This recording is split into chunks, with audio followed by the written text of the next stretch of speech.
Hello students, hello NEET aspirants 2024. All the best for your coming examination. पहले all the best बोल रहे हैं तुम लोग को क्योंकि ऑल द बेस्ट होने वाला है, ठीक है। और तुम्हारा स्वागत भी है। All of you are welcome to my channel NEET 360 bio. So तुम लोग अच्छा करो परफॉर्म, इसमें हमारा ही प्रयास रहेगा कि तुम्हारा रिजल्ट अच्छा हो। तो क्लास स्टार्ट करने के पहले कुछ इंट्रोडक्शन तुमको दे दें कि हमारा ऑफलाइन क्लास तो 24 ईयर से चल रहा है, हम लोग पढ़ा रहे हैं। इसी में एक कदम हमारा प्रयास ये है कि क्यों नहीं ऑनलाइन करते हुए और भी बच्चों को बेनिफिट मिले। तो इसी दौरान हमने एक इम्पॉर्टेंट क्वेश्चन हर एक चैप्टर के NCERT is the main book for the NEET medical entrance test. So हमने स्टार्ट किया है हर एक चैप्टर से इम्पॉर्टेंट क्वेश्चंस निकालने का, और साथ साथ में जो इम्पोर्टेंट क्वेश्चंस के अलावा कुछ क्रैश कोर्स भी इसमें हो जाए। दैट्स वाई हम लोगों ने अभी एक बॉडी फ्लूइड एंड सर्कुलेशन जो ह्यूमन फिजियोलॉजी का एक चैप्टर है उसको हमने इंट्रोडक्शन में मतलब फर्स्ट चैप्टर के रूप में यहाँ पे स्टार्ट किया है। तो देखो यहाँ पे एक और इसका वीडियो बनेगा ह्यूमन सर्कुलेशन का, sorry body fluid and circulation का। तो इसमें कंप्लीट चैप्टर तुम्हारा उसको हो जाएगा, जो इम्पोर्टेंट पॉइंट्स इसका आ जाएगा, उसमें सारे इंपॉर्टेंट पॉइंट्स इसमें आ जाएगा 2 वीडियो में। तो देखो स्टार्ट करते हैं पहला क्वेश्चन से कि what is the percentage of form element in the blood. तो ब्लड में फॉर्म एलिमेंट का परसेंटेज क्या है। तो तुम जानते हो, NCERT पढ़े होंगे, इसमें तुम लोग जानते होंगे कि ब्लड में 2 चीज मेन है, 2 पार्ट होता है, 2 कंपोनेंट है। Blood has 2 component, first is the plasma and second is the form element. Form elements. Plasma constitute about 55% of the total blood, and formed elements obviously will have 45%. So making it together 100%. And these formed elements mainly consist of 3 main components. That is RBC, red blood corpuscles, WBC, and platelets. Can you tell the another name of platelet? Okay, it is thrombocyte. तो thrombocyte या platelet दोनों एक ही चीज है, नाम एक ही चीज है, प्लेटलेट या थ्रोम्बोसाइट बोले बात बराबर है। तो फॉर्म एलिमेंट्स कितना हो गया 45%। तो ऑप्शन क्या हो जाएगा यहाँ पे, फर्स्ट का ऑप्शन हो गया यहाँ पे ए। ओके, प्लाज्मा में और भी होता है, प्लाज्मा में वाटर होता है, प्रोटीन होता है, डिजॉल्व प्रोटीन होता है, 3 मेजर प्रोटीन है, एल्ब्यूमिन, ग्लोबुलिन एंड फिब्रिनोजेन। ठीक है, सबका अलग अलग फंक्शन है, इसको हम लोग डिटेल बाद में डिस्कस करेंगे अगले वीडियो में। तो फिर नेक्स्ट में हम लोग आते हैं सेकंड क्वेश्चन पे। सेकंड क्वेश्चन में है कि प्लाज्मा में विदाउट क्लॉटिंग फैक्टर। तो अभी जैसे हमने बताया कि प्लाज्मा में प्रोटीन है, एल्ब्यूमिन, ग्लोबुलिन एंड फिब्रिनोजेन। तो fibrinogen is mainly responsible for clotting. जब कभी हमें चोट लगती है तो देख तो ब्लीडिंग होने लगता है, तो उसमें कौन सा मेन काम करता है, फिब्रिनोजेन। लेकिन वो फिब्रिनोजेन प्लाज्मा में जो है वो अभी इनएक्टिव है। जैसे ही कट होगा या इंजर्ड होगा कोई भी टिश्यू जो ब्लीडिंग होगी तो वो एक्टिव फॉर्म में आएगा। तो क्लॉटिंग फैक्टर कौन सा हो गया, क्लॉटिंग फैक्टर हो गया यहाँ पे क्लॉटिंग फैक्टर हो गया यहाँ पे फिब्रिनोजेन। तो प्लाज्मा में सिंपली क्या कर देंगे हम लोग, माइनस कर देंगे, विदाउट अदर माइनस कर सकते हैं, minus clotting factor CF short में लिख दिया हमने। दैट क्लॉटिंग फैक्टर को हम लोग ऐसे भी आ सकता है क्वेश्चन की, प्लाज्मा में से अगर हम लोग फाइब्रिनोजेन को हटा देते हैं तो उसको उस प्रोडक्ट को क्या बोलते हैं। तो प्लाज्मा में से जब हम क्लॉटिंग फैक्टर या फिब्रिनोजेन को हटा देंगे तो ये बन जाएगा तुम्हारा सीरम। ये सीरम बहुत इंपॉर्टेंट होता है, जितने भी पैथोलॉजिकल टेस्ट होते हैं ना तो सीरम का ही टेस्ट होता है। ब्लड, अगर हम टोटल ब्लड की बात करें तो सपोज करो कि टोटल ब्लड 10 ml है, 10 ml अगर टोटल ब्लड है तो सीरम कितना होगा तुम्हारा, जस्ट हाफ हो जाता 5 ml। और किसी भी डायग्नोसिस के लिए कम से कम 1 मिलीलीटर हमें सीरम चाहिए। It is the minimum amount required for medical test. ये minimum amount needed for the medical pathological test. Okay, तो हमने जाना कुछ प्लाज्मा सीरम के बारे में। अब नेक्स्ट क्वेश्चन पे आते हैं, which enzyme responsible for the conversion of inactive fibrinogen to fibrin. जैसे भी हमने बताया कि फाइब्रिनोजन तो है लेकिन अभी वो क्या है, वो इनएक्टिव फॉर्म है। देखो यहाँ पे एक और चीज ध्यान देना है कि जहां भी सफिक्स OGENS लगा हो, कहीं भी सफिक्स किसी में भी, तो वो इनएक्टिव हो जाता है। जैसे पेप्सिन में लगा दो, अगर हम लोग डाइजेस्टिव सिस्टम की बात करें, पेप्सिन में अगर लगा दो तो क्या होगा, पेप्सिनोजेन। तो देखो यहाँ भी OGN लगा हुआ है, तो पेप्सिनोजेन एक्टिव होगा स्टमक में। तुम जानते हो कि प्रोटीन एक्टिव एंजाइम है पेप्सिनोजेन। तो OGN यहाँ भी लगा है, OGENS लगा है, तो वो इनएक्टिव है। एक्टिव कब होगा वो, जब ब्लड क्लॉटिंग की जरूरत होगी। हमारा नेचुरली जब ब्लड क्लॉट होगा तो वो फिब्रिनोजन जो है फिब्रिन में एक्टिव होगा। तो कैस्केड चलता है, प्रोटीन का कैस्केड है। जैसे इंजर्ड होता है तो ब्लीडिंग होने लगती है, तो 13 प्रोटीन का कैस्केड निकलता है, काफला निकलता है। काफला समझते हो, जैसे मान लो कि VIP जाते हैं तो एक गाड़ी के बाद दूसरा गाड़ी, तीसरा गाड़ी, चौथा गाड़ी, पांचवा गाड़ी, छठा गाड़ी, 7th 8th 9th 10th and so many cars. तो क्या हो गया, दैट इज द कैस्केड। तो उसी तरह से कैस्केड ऑफ प्रोटीन निकलता है जैसे हमारी क्लॉटिंग की जरूरत पड़ती है। तो कितने प्रोटीन निकलते हैं, 13। उसी में से कोई एब्सेंट है क्या, कोई फैक्टर, जैसे मान लो क्लॉटिंग फैक्टर 8 एब्सेंट हो गया, तो क्या होगा, ब्लीडिंग होता रहेगा। ब्लीडिंग नहीं रुकेगा, ऑब्वियसली है कि जो चीज चाहिए ब्लीडिंग रोकने के लिए वो हमारे पास है ही नहीं, तो ब्लीडिंग कंटिन्यूसली होता रहेगा। जैसे एक हो गया फैक्टर 8, अगर वो एब्सेंट है तो हीमोफीलिया हो जाएगा। इस हीमोफीलिया को बोल देंगे हीमोफीलिया A। उसी तरह से clotting factor 9, clotting factor 9, clotting factor मतलब एक तरह का ये क्या है, फैक्टर है। अगर 9 क्लॉटिंग फैक्टर 9 जो है वो एब्सेंट है, 9 एब्सेंट है, तो हीमोफीलिया हो जाएगा। इसको बोल देंगे हीमोफीलिया B, हीमोफीलिया B।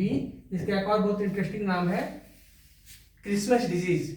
पता नहीं क्रिसमस के दिन किसी को मिला होगा डॉक्टर को, इसलिए क्रिसमस डिजीज नाम रख दिया होगा। इसका दूसरा नाम है क्रिसमस डिजीज। तो चलो हम लोग देख लिया कि क्या चाहिए यहाँ पे, रिस्पॉन्सिबल के लिए क्या हो गया, तो बताया ये चाहिए तुम्हारा थ्रोम्बिन। थ्रोम्बिन एंजाइम चाहिए जो कि फिब्रिनोजन को फिब्रिन में कन्वर्ट करेगा। कौन सा एंजाइम चाहिए, थ्रोम्बिन एंजाइम चाहिए जो कि फिब्रिनोजन को फिब्रिन में कन्वर्ट करेगा। ठीक है, अब एक्चुअली क्या होता है कि थ्रोम्बिन भी पहले इनएक्टिव फॉर्म में रहता है, थ्रोम्बिन भी पहले इनएक्टिव फॉर्म में रहता है। तो इसको बोलते हैं प्रोथ्रोम्बिन, प्रोथ्रोम्बिन। तो देखो मोस्ट ऑफ द स्टूडेंट्स का ये दिमाग में आया कि थ्रोम्बोकाइनेज हो सकता है, तो नहीं। जो हमारे ब्लड में, ब्लड के प्लाज्मा में जो प्रोथ्रोम्बिन इनएक्टिव है, वह इनएक्टिव प्रोथ्रोम्बिन जो है वह थ्रोम्बोकाइनेज, यहाँ पे एंजाइम लग जाएगा थ्रोम्बोकाइनेज, तो वो एक्टिव होगा थ्रोम्बिन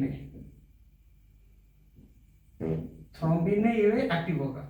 अब ये जब थ्रोम्बिन में एक्टिव होगा तब ये थ्रोम्बिन क्या करेगा कि फिब्रिनोजन जो प्लाज्मा में सॉल्युबल प्रोटीन है, ब्लड प्लाज्मा में सॉल्युबल है, तो जैसे ही थ्रोम्बिन आएगा तो वो इनसॉल्युबल फिब्रिन, मतलब एक रेसा टाइप, फाइबर टाइप का ऐसा फाइबर टाइप का बन जाएगा। और जहाँ पे वुंड हुआ था, जहाँ पे कुछ ब्लीडिंग हुई है, जहाँ पे कट हुआ है, वहां पे वो इसको जाके ब्लॉक कर देगा और वहां पे बहुत सारा RBC WBC फंस जाएगा, वो वहां पे माइग्रेट करेगा। तो देखो जब बाहर से इन्फेक्शन हुआ है तो बैक्टीरिया और WBC के बीच में फाइट होगा। बैक्टीरिया जो है WBC पे अटैक करेगा, और WBC जानते हो हमारा बॉडी का डिफेंस सिस्टम है, वो बैक्टीरिया पे अटैक करेगा। तो कुछ WBC भी मरेगा, किल होगा। तो यहाँ पे जो किल हो जाएगा वही WBC को क्या बोल देते हैं हम लोग, पसल। तो पसल एक्चुअली क्या है, डेड WBC है जो कि वुंड में पाया जाएगा।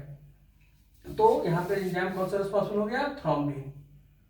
Okay final.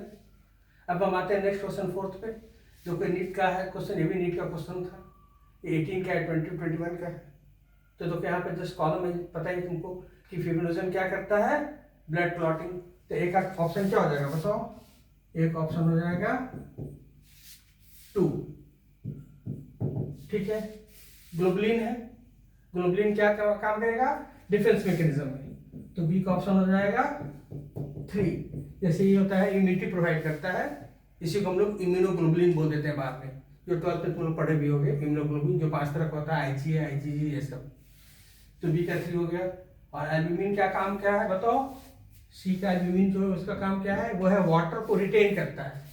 ब्लड के अंदर जो प्लाज्मा है उसमें कितना वाटर है? ब्लड प्लाज्मा में, ब्लड के प्लाज्मा में 90 से 92% वाटर है, बाकी प्रोटीन है और कुछ मिनरल्स है और कुछ न्यूट्रिएंट्स है। तो इस वाटर को रिटेन करने का काम करता है एल्ब्यूमिन। इस एल्ब्यूमिन का काम क्या होगा? ऑस्मोटिक बैलेंस, जिसको हम लोग एल्ब्यूमिन बोलते हुए हैं blood BCOP, blood colloidal osmotic potential को मेंटेन करता है कौन? Albumin.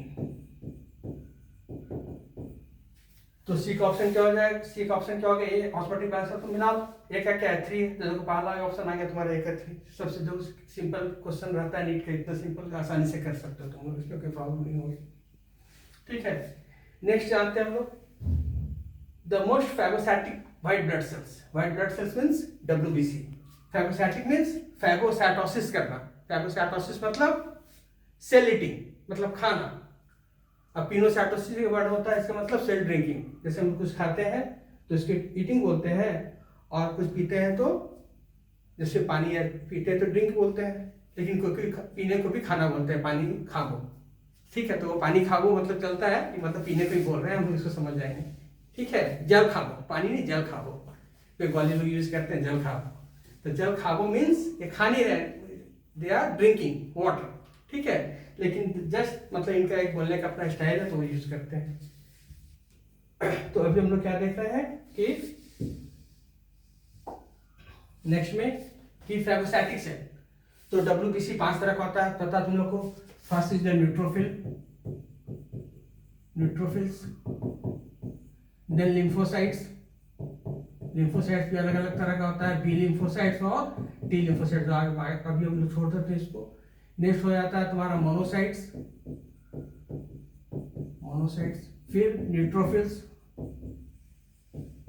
Neutrophils and then basophils. ये 5 तरह के WBC हैं।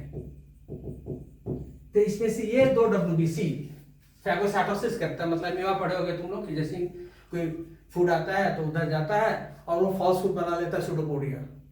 और सूडोपोडिया बना के वो उस फूड को इंगल्फ कर लेता है। क्या कर लेता है? फैगोसाइटोसिस कर लेता है। इसी तरह से यहाँ पे WBC में कौन हो गया?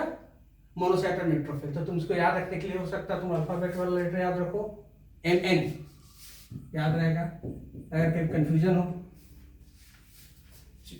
कि अगर हमें कौन सा WBC है, फैगोसाइटोसिस है, तो सिंपली तुम याद रखो MN अल्फाबेट का लेटर, तो हो जाएगा वो तुम्हारा फैगोसाइटोसिस में। तो कौन सा हो जाएगा बताओ इसमें? इसमें हो जाएगा तुम्हारा न्यूट्रोफिल एंड मोनोसाइट्स। सॉरी क्या आप कहीं गलत लिख दिया हमने, न्यूट्रोफिल मोनोसाइट, सॉरी यहाँ पे स्नोफिल हो जाएगा, यहाँ पे स्नोफिल हो जाएगा, स्नोफिल एक हो जाता है स्नोफिल्स। ये 5 तरह का हो गया। तो यहाँ पर मोनोसाइट और न्यूट्रोफिल जो है वो फैगोसाइटोसिस करते हैं। They are main phagocytic cells. Phagocytosis means, phagocytosis means cell eating. Cell eating मतलब जब भी कोई बैक्टीरिया वगैरह आता है तो उसको वहां पे जाके वो निगल लेता है, खा लेता है, एक सूडोपोडिया टाइप का बना के। ओके, अब देखो नेक्स्ट में क्या है? 6th question, which one is known as the blood bank.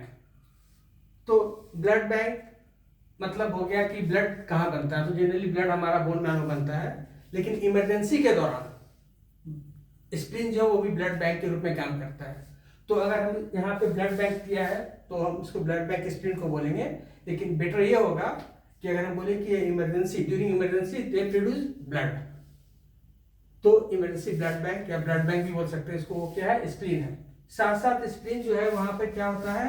Spleen का यहाँ पे 2 हो गया नाम, यहाँ पे एक ब्लड बैंक और ब्लड का फंक्शन यहाँ होता है इमरजेंसी दौरान, ड्यूरिंग इमरजेंसी। एंड सेकेंड क्या है कि स्प्लीन जो है, जो डेड आरबीसी होता है, आरबीसी का लाइफ है, 3 मंथ टू 4th मंथ। उसके बाद जब आरबीसी का डेथ हो जाता है, डिस्ट्रॉय हो जाता है, तो आरबीसी जाकर स्प्लीन में इसका फाइनली काम फिनिश हो गया, मतलब वो इसका ग्रेव यार्ड है। तो हम लोग स्प्लीन को ग्रेव यार्ड ऑफ भी बोलते हैं, ग्रेव यार्ड ऑफ आरबीसी।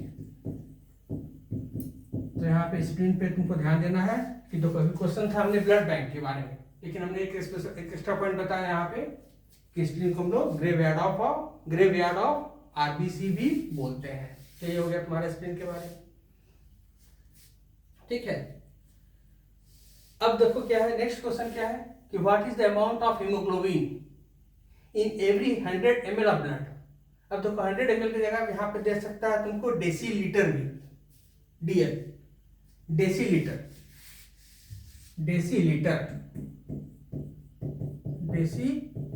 इसका टू क्या होता है 100 ml, मतलब 1 डेसीलीटर इसका टू 100 ml। तो देखो एग्जामिनर क्या करता है कि कभी थोड़ा सा सेंटेंस बदल दिया, स्टूडेंट बेचारा फंस गया कि डेसीलीटर पूछ गया है, तो हम क्या करें, तो डेसीलीटर मतलब हो गया 100 ml। तो देखो अब क्या होता है कि 100 ml हमने ब्लड लिया, अब उसके अंदर आरबीसी है, उसके अंदर बहुत सारा आरबीसी है, ये सब आरबीसी है। आरबीसी को रेड कलर से बना दो तो अच्छा लगेगा, आरबीसी को भी अच्छा लगेगा। यहाँ पे हीमोग्लोबिन है, यहाँ पे क्या है हीमोग्लोबिन है। हीमोग्लोबिन के चलते ही कलर क्या आता है, ब्लड का रेड होता है। तो आरबीसी के चलते रेड है, आरबीसी में किसके चलते, हीमोग्लोबिन के चलते। तो पूरे 100 ml ब्लड से जो आरबीसी है उसको निकालिए और उस आरबीसी में कितना हीमोग्लोबिन है इसको मेजर करना है। तो इसको मेजर करते हैं तो जनरली या नॉर्मली आता है, ऐसे बहुत सारे पैथोलॉजिकल लैब में अलग अलग इसका एक पैरामीटर होता है, लेकिन मोस्ट कॉमन पैरामीटर में जो है वो है तुम्हारा राउंड अबाउट 15 ग्राम। तो अभी हम लोग क्या देख रहे हैं, इसमें 15 ग्राम राउंड अबाउट है। तो जनरली यहाँ पे हम लोग ले लेते हैं 12 to 16 ग्राम। ये जो नॉर्मल हीमोग्लोबिन है, नॉर्मली 15 होता है, लेकिन एक प्लस माइनस भी कुछ चलता है। तो 12 ग्राम से 16 ग्राम के रेंज को हम लोग नॉर्मल रेंज मानते हैं। तो यहाँ पर क्या है, यहाँ पे देखना, ध्यान देना, यहाँ पे mgs लिखा है, it is not in gram, it is microgram, ठीक है। तो देखो 15 लिखा तो 15 में भी हो सकता है, लेकिन ये 15 नहीं होगा, 15 नहीं होगा, क्योंकि इसका यूनिट बदल गया है। यूनिट कौन होगा, ग्राम में, माइक्रोग्राम में नहीं है, ग्राम में है, माइक्रोग्राम और छोटा हो जाएगा। तो 100 ml ब्लड में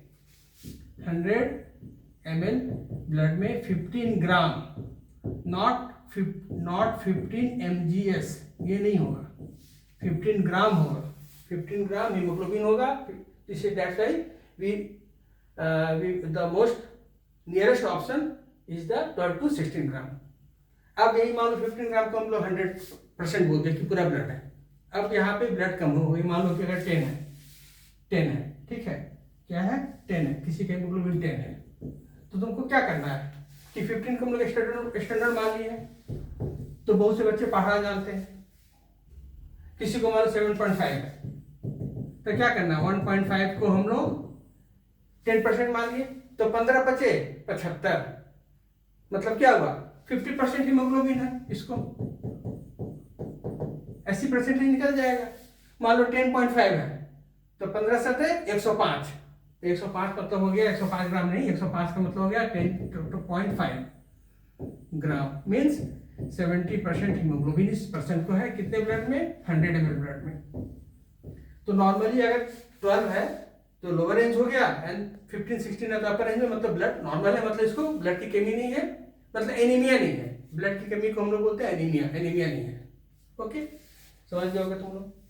अब next of mark among the following cell which does not exhibit phagocytic activity.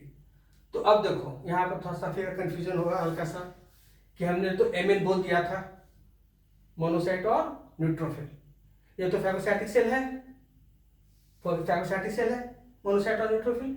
लेकिन देखो दो और ऑप्शन बच रहा है, बेसोफिल और मैक्रोफेजेस। तो अब क्या हो गया कि मैक्रोफेज भी एक्चुअली मोनोसाइट का ही टाइप है, बहुत सारा मोनोसाइट मिल जाता है, तो ये क्या बना देता है, बहुत सारा मोनोसाइट्स मिल गया, वो चला गया टिश्यू में माइग्रेट करके, तो वहां पर क्या बन जाएगा, ये मैक्रोफेजेस। टिश्यू में फैगोसाइटिक सेल कौन हो जाएगा, मैक्रोफेजेस। ब्लड में फैगोसाइटिक सेल कौन है, एमएन, एम और एन, एम मतलब मोनोसाइट और एन मतलब न्यूट्रोफिल। तो ब्लड में फैगोसाइटिक सेल, ब्लड में फैगोसाइटिक सेल कौन कौन हो गए, एम और एन, एम और एन मतलब मोनोसाइट और न्यूट्रोफिल। और अगर हम लोग टिश्यू की बात करें तो टिश्यू में फैगोसाइटिक सेल कौन हो गया, मैक्रोफेजेस, जो कि बैक्टीरिया वगैरह जो भी एंटीजन है इसको जाके खा लेगा वो, मतलब इंगल्फ कर लेगा वो। तो ये हो गया तुम्हारा। तो देखो बचा कौन, बैसोफिल। बैसोफिल का दूसरा काम होता है, बैसोफिल 3 केमिकल सीक्रेट करता है। इसमें एक केमिकल है, थोड़ा सा एक्स्ट्रा बता दे तुम लोग को यहाँ पे, बैसोफिल क्या सीक्रेट करता है, 3 केमिकल। पहला होता है हिस्टामिन, जो एलर्जी वगैरह में ज्यादा रिलीज होता है, वो ये वैसोडायलेटर है, वैसोडायलेटर है, मतलब ब्लड वेसल्स को डायलेट कर देता है, वैसोडायलेटर। दूसरा हो जाता है सीरोटोनिन, ये एक्चुअली वैसोकॉन्स्ट्रिक्टर है लेकिन वैसोडायलेटर का भी काम करता है। एंड थर्ड हो जाता है हेपारिन। हेपारिन ये इंपॉर्टेंट होता है, ये this is the important point है हेपारिन का। तो ये अब इंपॉर्टेंट निकला यहाँ पे हेपारिन। देखो ये क्रैश कोर्स के अंतर्गत हम थोड़ा सा चले गए। हेपारिन क्या हो गया, एंटीकोगुलेंट, नेचुरल एंटीकोगुलेंट। एंटीकोगुलेंट केवल नहीं, ये क्या है, नेचुरल एंटीकोगुलेंट। नेचुरल एंटीकोगुलेंट मतलब कि हमारे ब्लड वेसल्स में जब ब्लड फ्लो कर रहा है तो जम नहीं रहा है, क्लॉट नहीं हो रहा है, किसके चलते, due to this one heparin. तो heparin is natural anticoagulant. This is one of the most important point which is generally asked in the NEET examination. Natural anticoagulant of our body. So it is heparin, and which is secreted by the basophil. So basophil mainly secretes 3 chemicals. First one is the histamine, which is vasodilator. At the time of allergic reactions, when there is more need of blood and oxygen, then blood vessels dilate and rushes more blood and RBC to the site of infection or allergy reactions. So the histamine is the vasodilator, serotonin and heparin. Heparin is the natural anticoagulant of blood. Okay. तो हमें क्या देखना है next, ये हो गया 8 question हो गया। 9th, mark the pair of substances among the following which is essential for the coagulation of the blood. तो देखो यहाँ पे हेपारिन एंड कैल्शियम आयन निकला है, तो देखो तुम ऐसे जान गए कि हेपारिन क्या है, एंटीकोगुलेंट है। तो भैया ये एंटीकोगुलेंट है तो कोगुलेशन थोड़ी करेगा, ये तो उल्टा काम कर रहा है ना। हेपारिन तो कोगुलेशन से रोक रहा है, तो कोगुलेशन में हेल्प करेगा नहीं। कोगुलेशन मतलब क्लॉटिंग, दोनों एक ही चीज है, तो क्लॉटिंग में हेल्प करेगा नहीं। तो यहाँ पर तो आपने ही हो गया एलिमिनेट, एक ऑप्शन। तो देखो बहुत सारा जब हम किसी क्वेश्चन में फंसते हैं तो एलिमिनेट बेसिस पे भी क्वेश्चन को हम कर सकते हैं, निकाल सकते हैं किसका करेक्ट आंसर क्या होगा। जैसे अभी एग्जाम्पल हमने दिया, तो इसमें भी तो हेपारिन है, तो देखो ये ए और डी तो ऐसे निकल गया तुम्हारा एलिमिनेट बेसिस पे, क्योंकि हेपारिन कभी भी कोगुलेशन के लिए एसेंशियल नहीं है, वो जस्ट इसका विपक्षी पार्टी है। कौन, हेपारिन कोगुलेशन का जस्ट वो अपोजिट पार्टी है। ठीक है, तो अब क्या बचा, 2 बचा, oxalate and saturate and calcium ion the platelet factor.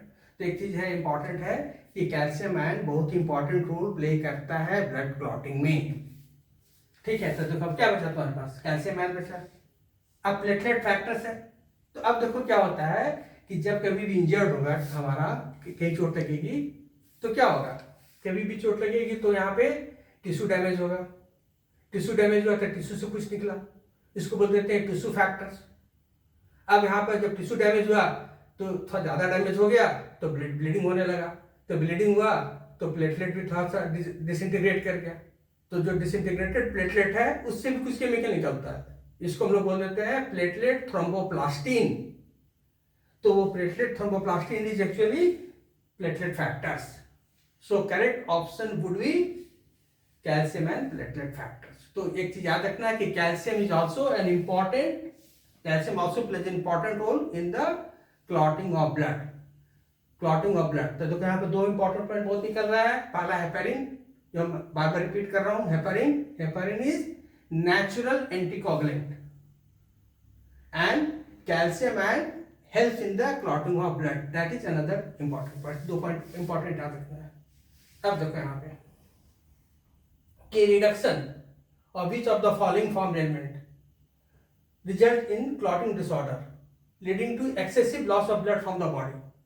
मतलब क्या समझ रहे हो कि कम हो गया, रिडक्शन मतलब कम होना किसका, फॉर्म एलिमेंट्स का। अब फॉर्म एलिमेंट्स में क्या है, 3 चीज था, कौन कौन याद है तुम लोग को, जस्ट अभी हमने बताया हुआ क्लॉटिंग फैक्टर में 3 चीज कौन कौन सा हो गया बताओ। सॉरी, फॉर्म एलिमेंट्स में क्या क्या था, आरबीसी एक था, दूसरा डब्ल्यूबीसी था और तीसरा प्लेटलेट था। ठीक है, तो प्लेटलेट का अगर कमी होगा तो क्या होगा, क्लॉटिंग स्टार्ट होगा, क्योंकि आरबीसी का काम क्या है, हीमोग्लोबिन को कैरी करना, और इस हीमोग्लोबिन में ऑक्सीजन कंबाइन करता है और ऑक्सीजन को डिलीवर करता है आरबीसी हीमोग्लोबिन के थ्रू। डब्ल्यूबीसी का काम हो गया हमारा डिफेंस है, मतलब हमको सुरक्षा प्रोवाइड कर रहा है बाहरी इंट्रूडर से। एंड प्लेटलेट क्या है, प्लेटलेट जो क्लॉटिंग में हेल्प करेगा। तो अगर प्लेटलेट कम हो जाएगा तो क्या हो जाएगा, क्लॉटिंग डिसऑर्डर हो जाएगा, जिसके चलते एक्सेसिव लॉस होगा ब्लड, हमारे बॉडी के हमारे ब्लड का हमारे बॉडी से। तो देखो यहाँ पर क्या ऑप्शन हो जाएगा, थ्रोम्बोसाइट्स। तो देखो एक और बताया था तुमको कि प्लेटलेट का दूसरा नाम क्या है, थ्रोम्बोसाइट्स। तो ऑप्शन क्या हो जाएगा, थ्रोम्बोसाइट्स। जो तुम लोग डेंगू में भी देखते हो कि डेंगू में जो नॉर्मली होता है क्या होता है, प्लेटलेट का घटता है। जब प्लेटलेट घट जाता है तो क्या होने लगता है, कहीं भी इंटरनल ब्लीडिंग होने की चांस रहती है। इसलिए डेंगू जो है एक मच्छर के काटने से होता है। Do you know the name of the mosquito which is the carrier for the dengue? तो it is the Aedes mosquito. Aedes mosquito इस मॉस्किटो के काटने से नहीं होगा, this mosquito is only the carrier. अगर यह एडिस मॉस्किटो वायरस से इन्फेक्टेड है, कौन से वायरस से, डेंगी वायरस। डेंगी भी कभी कभी बोलते हैं, कभी कभी इसको डेंगू भी बोलते हैं। Sometimes it is called dengue and sometimes it is dengue fever. तो डेंगू या dengue virus is, when dengue virus is carried by the Aedes mosquito, means aedes mosquito is the carrier for dengue virus. And when then this infected mosquito bites a healthy person, that healthy person becomes infected and suffers from the dengue disease, in which there is a reduction in the platelet or thrombocytes। एक example तुम इसे समझ लिए, common example है कि dengue में क्या होता है, प्लेटलेट घटता से जो डॉक्टर होते हैं, एक्सपर्ट होते हैं, एडवाइस देते हैं कि भैया आप सुबह शाम प्लेटलेट देखो, नहीं तो कहीं इंटरनल ब्लीडिंग हो गई तो ब्लीडिंग होने से क्या होगा, कहीं इंटरनल ब्लीडिंग हो तो ब्लड प्रेशर फॉल करेगा, ब्लड प्रेशर फॉल करेगा तो क्या होगा, हमें ऑक्सीजन नहीं मिलेगी, ऑक्सीजन नहीं मिली तो क्या होगा, हमें चक्कर आएगा, गिर जाएंगे, कोमा में चले जाएंगे, कुछ भी हो सकता है, फेटल हो सकता है, मल्टीपल ऑर्गन डैमेज कर सकता है। इसलिए क्या करना रहता है, ब्लड फ्लूइड इंटेक ज़्यादा लेना रहता है ताकि ब्लड प्रेशर मेंटेन रहे। तो वो तो अलग बात होगी, हम लोग पढ़ेंगे 12th वाली क्लास में ह्यूमन हेल्थ डिजीज में इसके बारे में डिटेल्स। तो ये तुम्हारा एक कॉमन हो गया कि अगर फॉर्म्ड एलिमेंट्स में कौन सा प्लेटलेट या थ्रोम्बोसाइट्स का अमाउंट कम होता है तो एक्सेसिव लॉस होता है ब्लड का हमारे बॉडी से। तो that was the important points जिसमें हमने थोड़ा सा दूसरे टॉपिक को भी कवर किया। होपफुली तुम लोग एंजॉय किए हो इसको, तो एंजॉय द स्टडी एंड फिर हम लोग अगले वीडियो में मिलेंगे इसी चैप्टर का नेक्स्ट और इम्पोर्टेंट पॉइंट्स को पूरा कवर करते हुए। जैसे ऐसे नोट क्या है, ऐसे नोट को ही हम लोग पेसमेकर क्यों बोलते हैं, एबी नोट को क्यों नहीं बोलते हैं, हमारा हार्ट मायोजेनिक है न्यूरोजेनिक है, ईसीजी में क्या होता है, ठीक है, कार्डियक साइकिल क्या है, स्ट्रोक वॉल्यूम क्या है। तो so there are so many topics, so we discuss in the next video. और तुम लोग इस वीडियो को लाइक और सब्सक्राइब जरूर करना so that you will get notification for the next video. तब तुम्हारा ये वीडियो कंप्लीट होगा उस चैप्टर में, so that you will be master of that particular chapter from the exam point of view. तुम्हारा crash course plus important point दोनों cover हो जाएगा, यहाँ पे थोड़ा सा कुछ एक्स्ट्रा भी तुम समझ गए। ओके बच्चों, थैंक्स।